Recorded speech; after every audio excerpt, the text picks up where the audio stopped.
Welcome to Let the Quran Speak.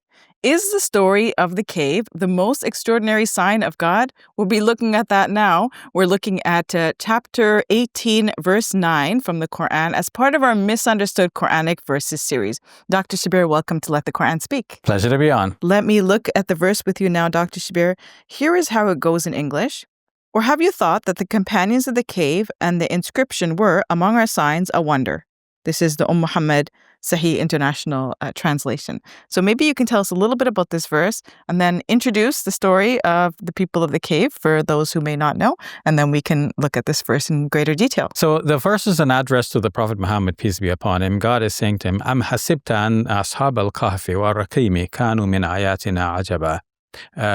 Or did you think that the companions of the cave and of the inscription were a wonderful thing or a wondrous moment from among the signs of God? Mm-hmm.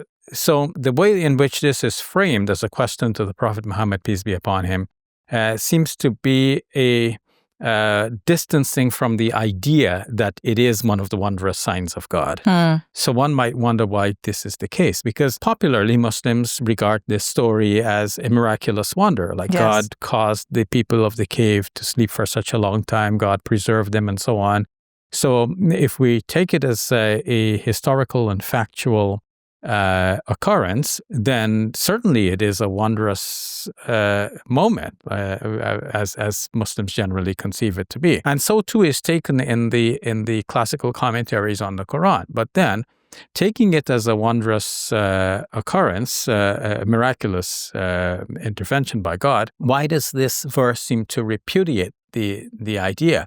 So commentators typically go to a couple of verses ahead of this one, which says that God has created so many beautiful things on earth, but eventually all of these things will come to nothing. Of course, with the onset of the Day of Judgment, everything will be destroyed. So they're saying, well, okay, so it's only indicating that from among the signs of God, this is not one of the greatest things. Now, this may tie into a wider theme in the Quran, where people are asking the Prophet Muhammad, peace be upon him, to perform miracles, and God directs him to just tell the people, look around you, see the signs of God. What other proof do you need? You need me to perform a miracle to show you that God exists? Like, just look around you, you see that, right? But still, that does not take away from the unusualness of people sleeping in the cave for hundreds of years and then being preserved alive.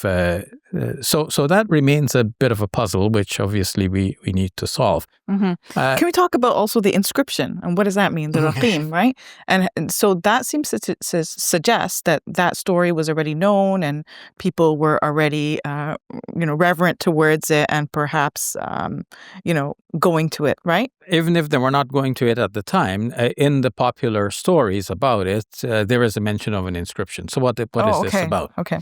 So the Arabic word al-raqeem in this verse, which we translated as inscription, this has puzzled commentators as well, like what is meant by al-raqeem, and they try to trace it etymologically, given the Arabic root words and so on.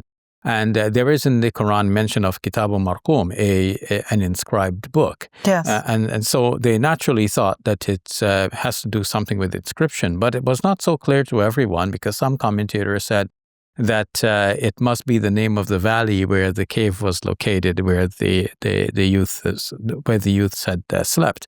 But knowing the background story gives us a better insight into what the Quran is speaking about, because the Quran is not retelling the story from A to Z in all of its details as if people didn't know. The Quran does not start by saying, in the reign of such and such an emperor, this is what happened. So we can date the occasion and doesn't name the persons.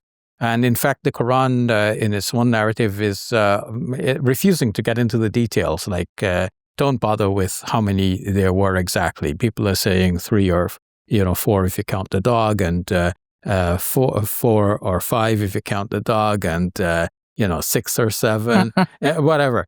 people are saying 3 or 4 or 5 or 6 or 7 or 8. It doesn't really matter, the Quran says. Just refer the matter back to God and say, I hope that God would guide me to something that's better than what people are saying. So al-raqeem in the pre-Quranic story, it refers to a lead plaque that was placed on the outside of the cave. So the story, basically, in brief, if I try to recount it the way Sidney Griffith has so excellently done in his article Christian Lore and the Arabic Quran, which is found in a volume called The Quran in its Historical Context, edited by Gabriel Syed Reynolds. In that article, Sidney Griffith turns to the story as it was told by Jacob of Sirug and other Christian luminaries, especially from the Syriac tradition. Basically, the story is that in the reign of a certain emperor, where Christians were persecuted and forced into idolatry, some youths decided to save themselves from that idolatrous practice by recusing themselves in a cave. When the emperor learned of this, he had the cave sealed up, thus, committing them to death. But someone put a plaque on the outside of the cave marking the names of these individuals and the time when they were shut up in the cave. A couple of hundred years later, in the reign of another emperor, Theodosius II, it is thought, who was more favorable towards Christianity, the cave was somehow opened. The youth came into town carrying the coins that they had from a previous era. When they tried to buy food, naturally, this raised suspicion. Perhaps they had found a buried treasure.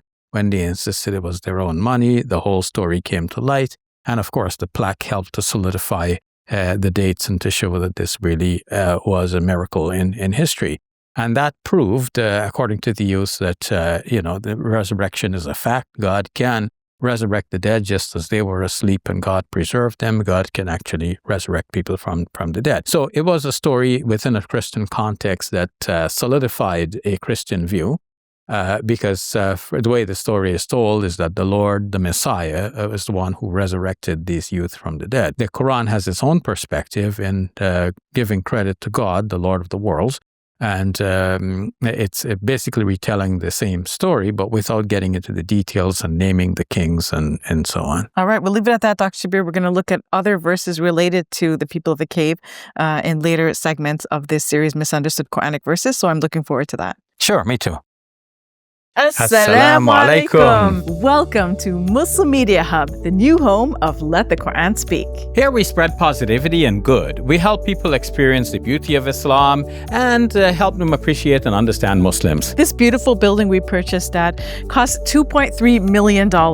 Yeah, we've already raised a third of that money, and with your help, inshallah, we can pay off the rest. So we're looking for people who can give $1,000 each. If you can be part of the select group, that's amazing. Otherwise, just please give whatever you can. Every dollar counts. It's our collective responsibility to share the message of Islam with our fellow human beings.